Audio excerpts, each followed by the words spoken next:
The Community Partnership Pilot is exploring best practices to elevate the voices of those with lived experience. The Center for Healthcare Strategies worked with 2 county entities on partnering with consumers to improve the health and well-being of community members.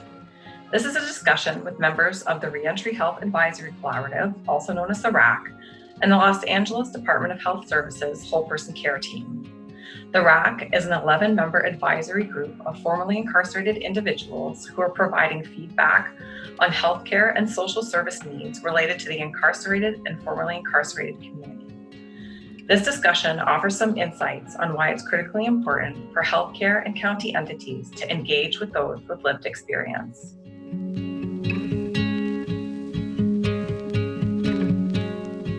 I think a lot of times these government agencies, even though the intentions might be good, they're disconnected, and they're not, somebody that's living in the community can tell you what's wrong and can offer you suggestions and can offer you solutions on how to fix those issues.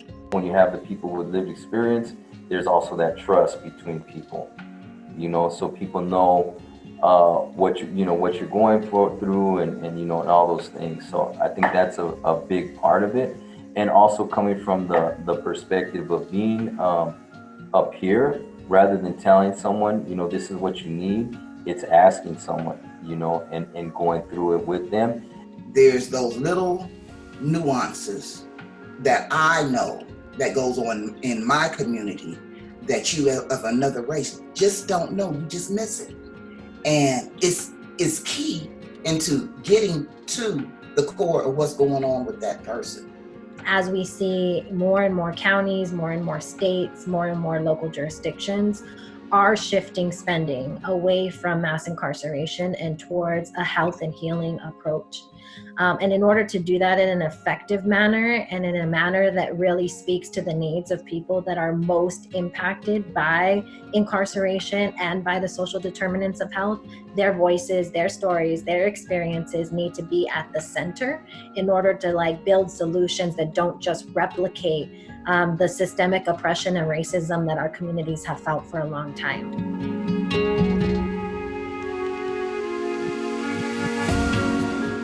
When we had that recommendation to the Board of Supervisors, we were prominently, our input was prominently, it was there, so that means a lot, that means a lot that we are actually affecting change.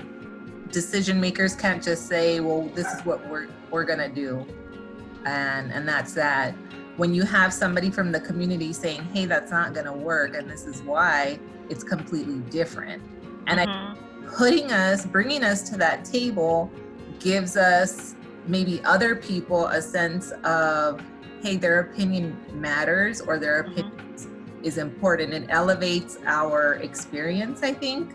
I feel so grateful that we had the foresight to really be able to generate this RAC opportunity for people to be a part of all of these motions that ended up just moving so quickly.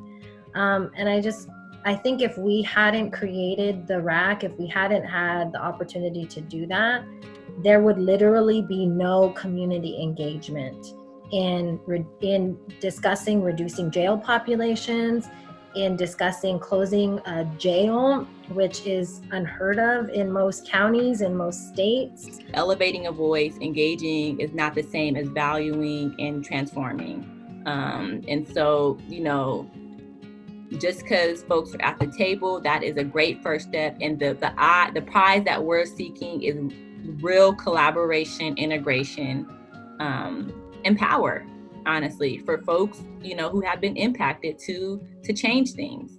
The RAC needs to become a commission, and yes, there needs to be more of collaboratives like the RAC, communicating with county agencies and drilling into them the essential of people like me advising you to use the people that you have around you.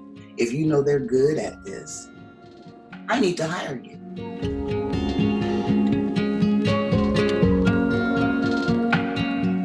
if myself, Diamond, Callie, Myra, our collaboration team weren't placed in a leadership position, the RAC wouldn't have been possible.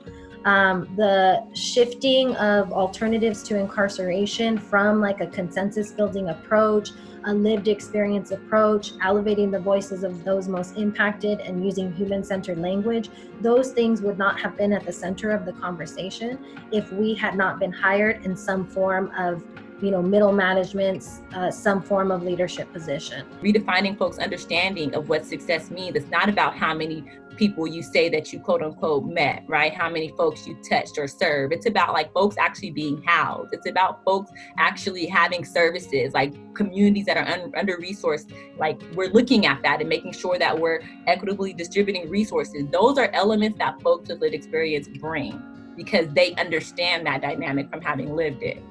It's not just a numbers game. These are people we are talking about.